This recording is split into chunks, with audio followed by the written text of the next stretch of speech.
और आपने शांतिपूर्वक तरीके से पिछले 12 घंटे से 12.5 घंटे से संयमित तरीके से लोकतांत्रिक तरीके से सरकार पे दबाव बना सोशल मीडिया के माध्यम से और हजारों नौजवान राजस्थान के विभिन्न सड़कों पे राजमार्ग पे शांतिपूर्वक तरीके से उदयपुर कूच को लेकर आप उत्साहित थे।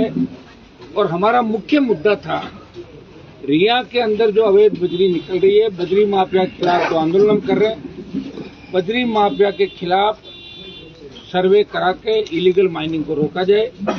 दूसरा, एसडीएम के खिलाफ कठोर कार्रवाई, माइनिंग अधिकारियों के खिलाफ कार्रवाई। और 12-15 जो बिंदु थे हमारे, कई मेड़ता रिया के गांवों का मामला हो जो छूट गए थे गाँव आपदा चंद, और फसल बीमा का चाहे मामला था, तो दूसरे हमारे मामले थे रेलवे ट्रैक जो रेलवे लाइन है रास मेड़ता और पुष्कर मेड़ता, इसमें विशेष मुआवजा विशेष पैकेज मिले। इन सब मुद्दों को लेके उस समय कहीं कहीं कम्युनिकेशन गैप रहा और बीच में बात नहीं हो पाई और हम कुछ कहने के निकले। उसके बाद कलेक्टर साहब का टेलीफोन आया कि भाई एक बार हमारे जिले की सीमा के अंदर बात करेंगे, और बात वाजिब भी है कि अपन अजमेर जयपुर जाके बात करते तो वही बात थी।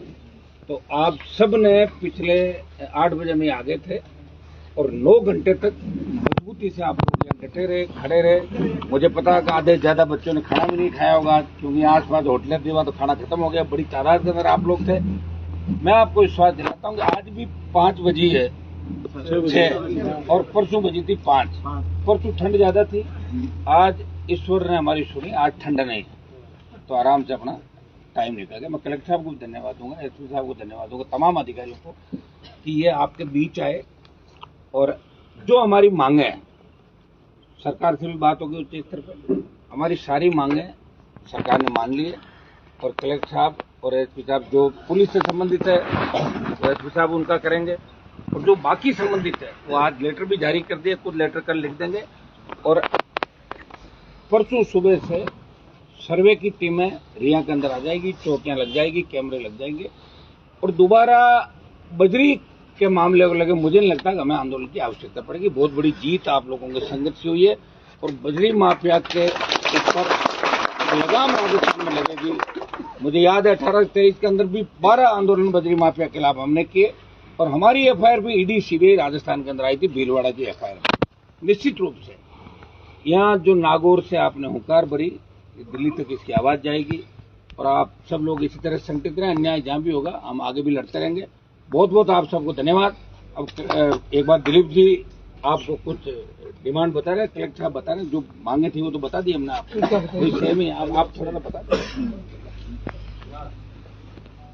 आज जो वार्ता हुई हमारी सकारात्मक रही और डिटेल में एक बिंदु पे बात हुई है और लिखित के अंदर भी है, जिसकी एक कॉपी सांसद महोदय को दी है, एक हमारे पास में भी है। नियमानुसार हमने कार्रवाई करने के लिए और जो अवगत कराया है एज पर रूल्स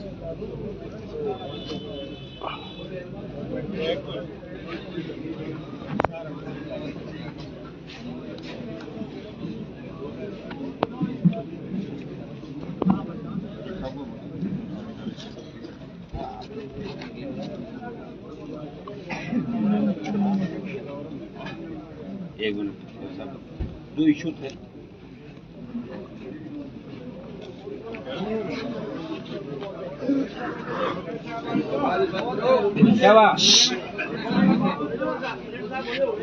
अरे तो माइक कोनी तो यही अब 5 बजे इतने सुने थी भाई साहब जी आवाज है को नहीं सुनो, मैंने बोल दिया ना।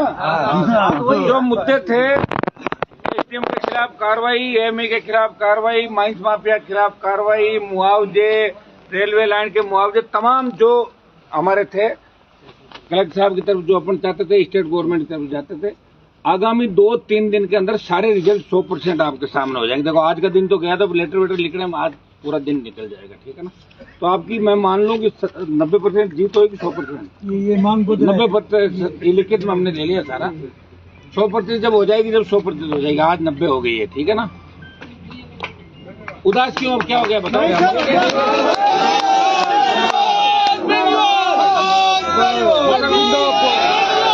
तो मैं कूच दोबारा करा देंगे तो अजी कूच करा देंगे तो अभी तो आदेश से सुने मेरी बात आप रुको एक बार अब एक मिनट आप संबोधित कर दो एक मिनट ऐसा बता रहे हैं जो वार्ता हुई है जिसमें प्रतिनिधि मंडल और प्रशासनिक अधिकारी पुलिस अधिकारी सभी उपस्थित रहे। मुख्य रूप से अवैध खनन संबंधी जो मामला था जिला पुलिस की तरफ से मैं सभी को आश्वस्त करना चाहूँगा कि अवैध खनन के प्रति जीरो टॉलरेंस की नीति है और इसी नीति के तहत आगे आने वाले समय में कार्य किया जाएगा। धन्यवाद। अब सब लोग है ना सारा लिखित में हमने क्या हो गया